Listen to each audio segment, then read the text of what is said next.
Hey, what's going on? This is Muriel from the Sunshine Family and buying land in Costa Rica dangers. Yes, it is the topic of today, and I did a video about this a longer time ago that scored super high in views, so I thought it might help you, my viewers, who are all curious about buying land in Costa Rica and Costa Rica related things, to give you an update about my point of view concerning this topic, because I've learned way more in the meantime. So I have some highlights that you can really benefit from if you watch my video until the end. Of course, I refer you to my other video in a little bit, buying land in Costa Rica danger, so I don't have to go through these facts anymore because I shared them in my previous video.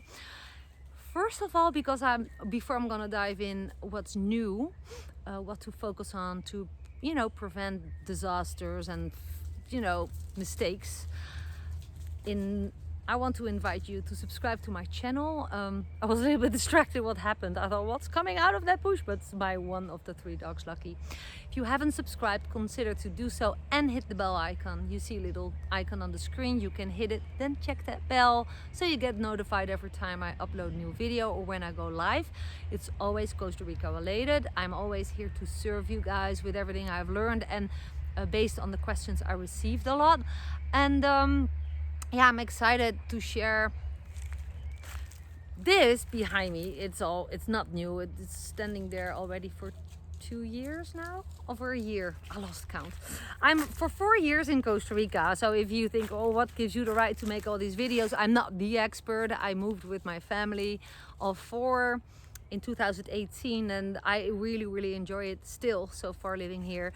And the first video I made about buying land in Costa Rica dangers, you can see here, if you see a little pop-up, watch that as well after this one. There you have all the specified facts that I want to warn you for. This is new, but when I made the other video, this house was not standing there. So we were buying land in Costa Rica in 2019. And then we built this house. So we have a little bit of experience here in how procedures go, how logistics go, how permit things go, how working with a construction team goes. I have another juicy video about that also to warn you, but that's gonna be probably my next video. That's stuff that can go well or can go really wrong or mediocre. I'm gonna share more about that in my next video. Again, stay tuned. But this is what I've learned meanwhile. Now I'm living here on my own land in Costa Rica for more than 2 years, 2.5. The things that I didn't mention in my very first video was that if I would consider again buying land in Costa Rica, I want to prevent this, and I want you to be aware of this.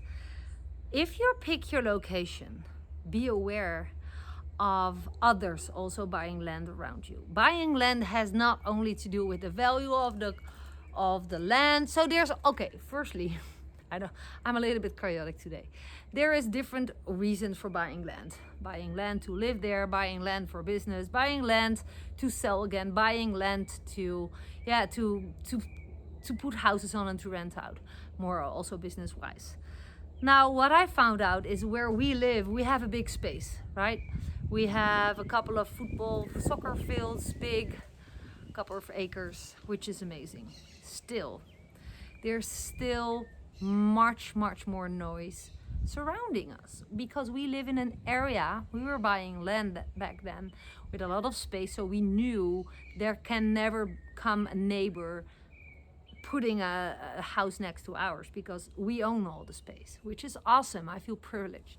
But still, we live in a very touristic and interesting area for expats and tourists and people who want to do business, which is the Peninsula de Nicoya between Montezuma and Santa Teresa. And still many people are moving out Santa Teresa because it's getting so crowded there, and they're getting more up. That's the area where I live. I live on the countryside.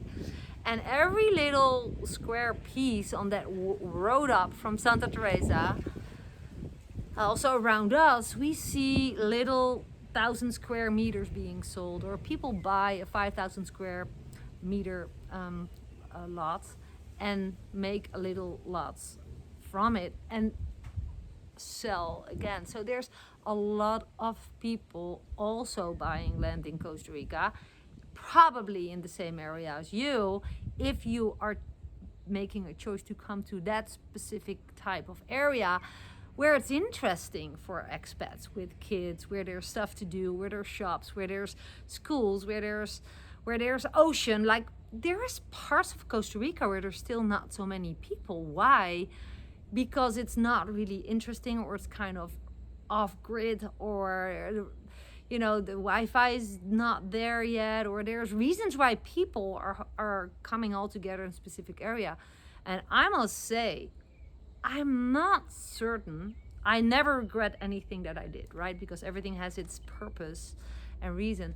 I'm not sure if I would buy in the same area land as I did then, knowing how much more people will be buying land in the same area as I.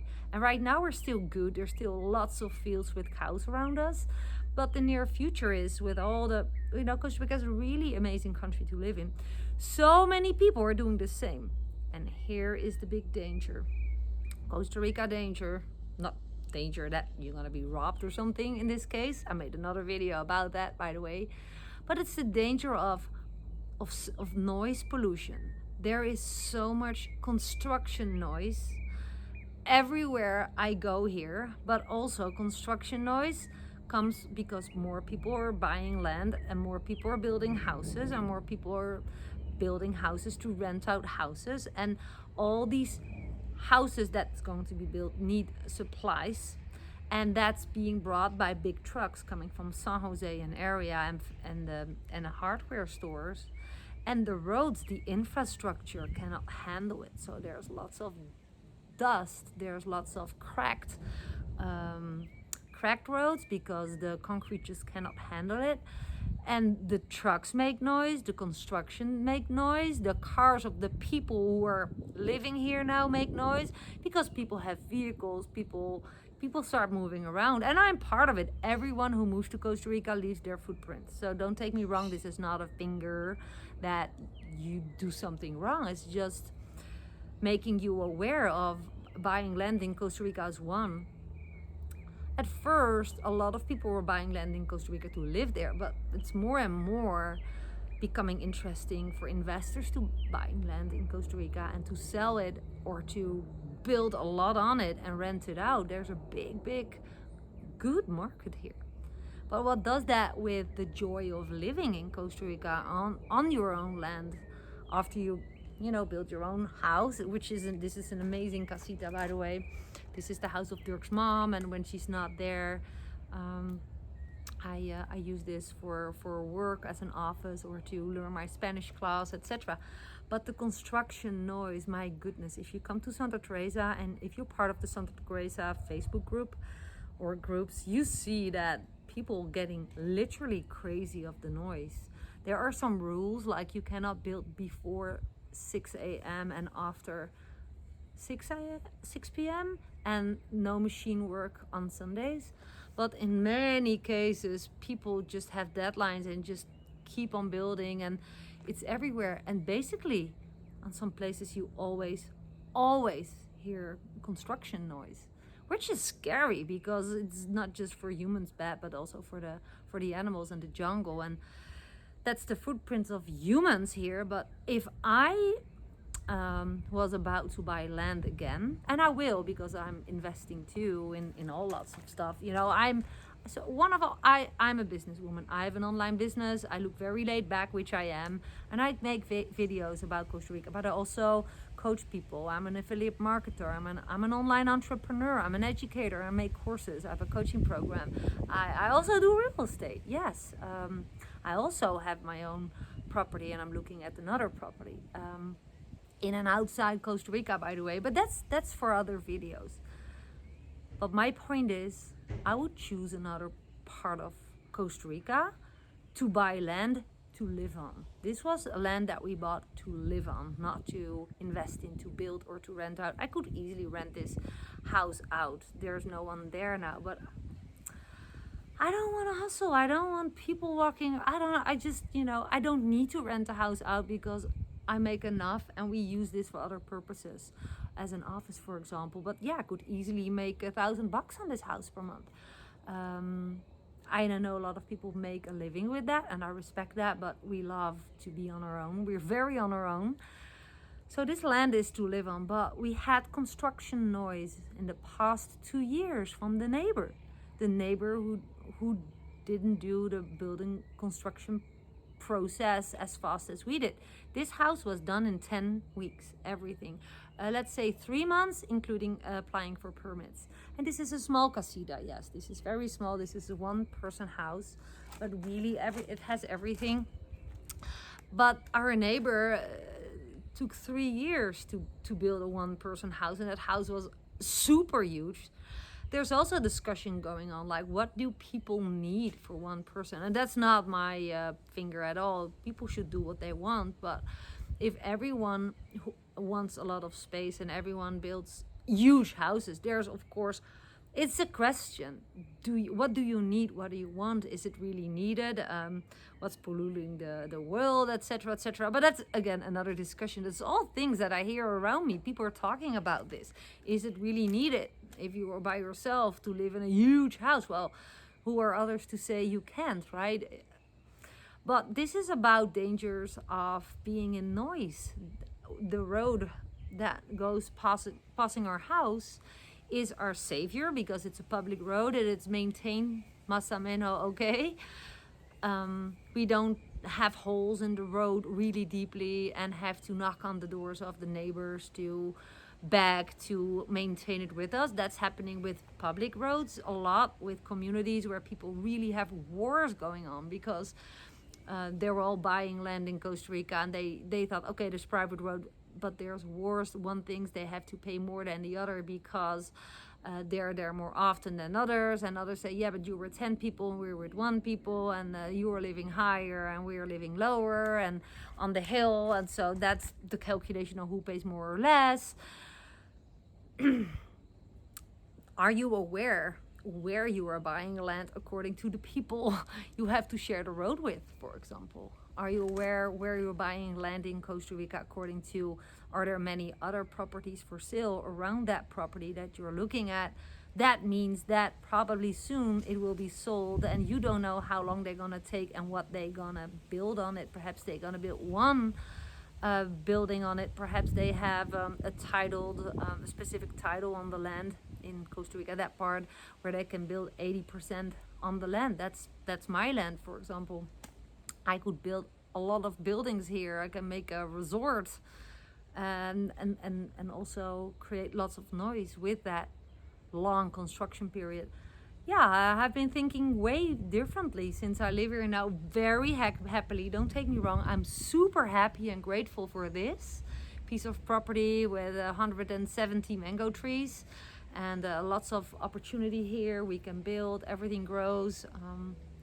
It's large. We have not so many neighbors, but there's property for sale around us.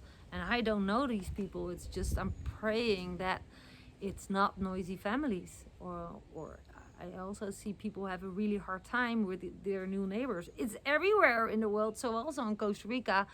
But be aware. Do you want to buy land in Costa Rica to live there? Dive in the municipality availability of other properties next to your property. Some properties are farmer land. Are there contracts on that land for that? There's some farmers have contracts that they rent it for, let's say, 10 years. And then you more or less know that the next 10 years there's not going to be construction because a renter has rights. But a lot of people also paying for their rights, so to say. I don't want to mention the word corruption, but there is things happening this way, that also laws are laws. And with that being said, I see overcrowded areas here. And that worries me in a way that a lot of people don't think about where they buy. They look at the price of the ground, and they base their needs and the price of the ground and their budget on if they're gonna buy or not. And of course, please watch my other videos, buying land in Costa Rica, dangers, the other list of things. Never buy land where there's no water available, stuff. You can have a good attorney, stuff like that. I'm not even talking about that. I'm talking about noise pollution. I'm talking about what is more important to you: real silence and facilities, good roads around you, beaches, shops and stuff. Or do you rather live quietly with 100 hectares in the middle of nowhere where it's hard to reach anything else?